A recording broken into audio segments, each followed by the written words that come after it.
Dark psychology को हमेशा से ही काफ़ी कॉम्प्लेक्स, आउट ऑफ रीच और डिफ़िकल्ट टू अंडरस्टैंड टाइप की नॉलेज माना जाता रहा है। बट द ट्रूथ इज़ ये उतना भी कॉम्प्लेक्स नहीं है। हो सकता है आज जो ट्रिक्स हम आपको बता रहे हैं वो आप पर कोई शायद रोज़ यूज़ भी करता हो। डार्क साइकोलॉजी या मैनिपुलेशन की ये ट्रिक सीखना सिर्फ इसलिए ज़रूरी नहीं है कि आप इसको किसी और पे यूज़ करके उसको मैनिपुलेट करने वाले हो। दरअसल डार्क साइकोलॉजी समझना इसलिए भी ज़रूरी हो जाता है कि जनरली लोग आपको मैनिपुलेट करने के लिए इन्हीं ट्रिक्स का यूज़ करते हैं। इस वीडियो में कुछ अनएथिकल ट्रिक्स भी हो सकती हैं, तो उनको यूज़ रिस्पॉन्सिबली करना है।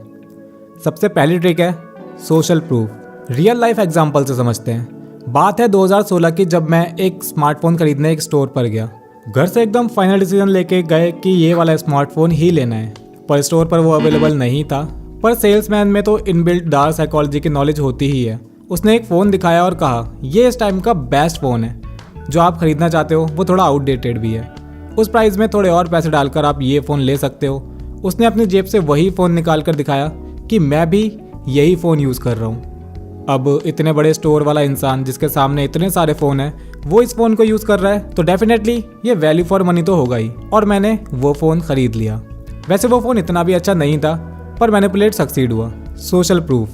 जब हमें लगता है कि दूसरे कई लोग किसी स्पेसिफिक चीज़ को पसंद करते हैं, तो हमें भी वो चीज़ पसंद आने लगती है। जैसे किसी नए स्टाइल की जीन्स, कोई जैकेट या कोई गाना। बड़ी बड़ी मार्केटिंग एजेंसीज भी इसी ट्रिक का यूज़ करती हैं फेक सोशल प्रूफ का बबल बनाने के लिए। जैसे कि किसी मूवी के पॉजिटिव रिव्यूज़ देखकर भी हम वो मूवी देखने चले जाते हैं, जबकि एक्चुअली वो मूवी उतनी भी खास नहीं होती। Influence. The psychology of persuasion book में रॉबर्ट बताते हैं कोई भी ऐसी सिचुएशन जिसमें हम कंफ्यूज फील करते हैं, वहाँ हम अपने अराउंड लोगों को देखकर, स्पेशली सेलिब्रिटीज, फ्रेंड या सोशल मीडिया पर देखकर समझ लेते हैं कि क्या करना सही है। और किसी इंसान से मिलने से पहले उसकी वही इमेज हमारे माइंड में होती है जो हमने दूसरों से सुना होता है। यानी अगर आप अपने 10 दोस्तों को 100 रुपए देकर अपनी तारीफ करवाओ अपने क्रश के सामने, तो शायद आपका एक अच्छा इंप्रेशन आपके क्रश के दिमाग में बन जाए।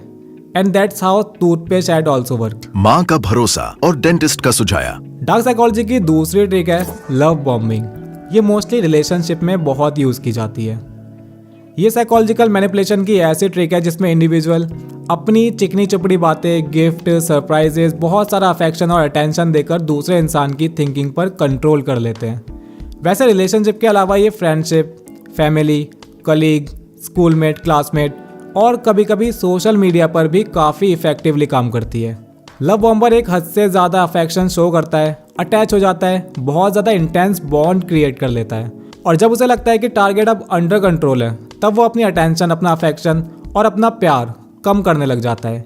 ये चीज़ सामने वाले इंसान को निगेटिवली अफेक्ट करने लगती है, और इस स्ट्रेस में उनका टारगेट सिर्फ ये बॉन्ड बचाने के लिए उनकी काफ़ी सारी अनएथिकल बातें मानने पर मजबूर हो जाता है, और वो मैनिपुलेशन का शिकार हो जाता है। थर्ड ट्रिक है रीज़न। परसुएशन की डार्क ट्रिक में ये ट्रिक काफ़ी सिंपल सी लेकिन बहुत इफेक्टिव ट्रिक है। मैनिपुलेटर को जो चाहिए उसे पाने के लिए रीज़न और लॉजिकल आर्गुमेंट का यूज़ करके टारगेट को कन्विंस किया जाता है।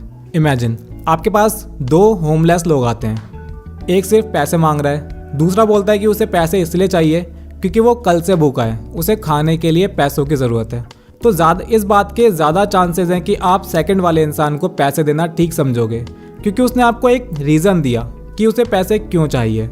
एक मास्टरमाइंड इंसान जो बैंक लूटना चाहता है, उसे हट्टे कट्टे इंसान की ज़रूरत है। वो किसी मजबूर, किसी गरीब या फिर अनएम्प्लॉयड इंसान को ढूंढेगा, उसे सारे कंसिक्वेंसेस बता देगा कि कैसे बैंक लूटना उसकी सारी फाइनेंशियल प्रॉब्लम को ख़त्म कर सकता है, और उसे कोई पकड़ भी नहीं पाएगा। उसका रीज़न इतना स्ट्रांग होता है कि वो इंसान बहुत ईजीली मैनिपुलेट हो जाता है, और यहीं से एक नया क्रिमिनल भी बनता है। यानी बहुत सारे क्राइम्स के पीछे सिर्फ ये परसुएशन ही काम कर रहा होता है। फोर्थ ट्रिक है सेल्फ अबेसमेंट। सामने वाले इंसान को अपनी कोई भी बात मनवाने के लिए हमेशा एक स्ट्रॉन्ग पॉइंट होना ज़रूरी नहीं होता। ज़रूरी नहीं है कि सामने वाले इंसान को फोर्स करके, इंसल्ट करके ही अपनी बात मनवा सकते हैं, और इस बात को प्रूव करता है सेल्फ अबेसमेंट। मैनिपुलेटर को जो चाहिए वो पूरा करने के लिए खुद को हम्बल करते हैं, खुद की इंसल्ट कर लेते हैं। मोस्टली इसका यूज़ किया जाता है अपनी बात मनवाने के लिए, खुद पर भरोसा दिलवाने या फिर माफ़ी मांगने में, और कभी कभी रिलेशनशिप को स्ट्रॉन्ग करने के लिए।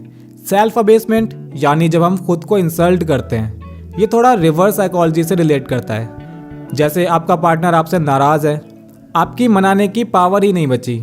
यहाँ काम करेगा सेल्फ अबेसमेंट। इट गोज लाइक, बहुत बुरा हूं ना मैं, मुझे रिलेशनशिप संभालना ही नहीं आता, मुझसे बड़ा बेवकूफ़ तो कोई हो ही नहीं सकता। इस टाइप की 4-6 लाइंस मैनिपुलेट करने के लिए काफ़ी होती हैं, और स्पेशली रिलेशनशिप में लड़कियां अपनी थोड़ी सी बुराई करके बहुत सारी तारीफ करवाने के लिए यूजुअली इसी ट्रिक का यूज़ करती हैं। 5th ट्रिक है गो स्लाइटली रॉन्ग। साइकोलॉजिकल मैनिपुलेशन की एक कैप्टिवेटिंग स्ट्रैटेजी है जो नोटिस भी नहीं होती और हमेशा काम करती है। टॉप क्लास मैनिपुलेटर इसी ट्रिक का यूज़ करते हैं। इस ट्रिक में थोड़ी सी गलत इन्फॉर्मेशन पूरे कॉन्फिडेंस के साथ बताई जाती है, जिसके बदले में सामने से मैनिपुलेटर को राइट इन्फॉर्मेशन मिलती है, प्लस कुछ एडिशनल बातें भी पता लग जाती हैं। मोहल्ले पड़ोस की आंटी आपको इस ट्रिक का यूज़ करते हुए दिखी जाएंगी। लाइक उन्हें पता करना है कि पड़ोसी के बच्चे का रिजल्ट कैसा रहा, तो वो कहेंगी मैंने सुना है अंजलि ने क्लास में टॉप किया है। बस उसके बाद टॉप किया नहीं किया, कितने मार्क्स आए, पिछली बार से कम आए या फिर ज़्यादा आए, सारा कुछ उन्हें पता लग जाता है। ये तो सिर्फ एक छोटा सा एग्जाम्पल है जो काम कर भी सकता है और नहीं भी कर सकता।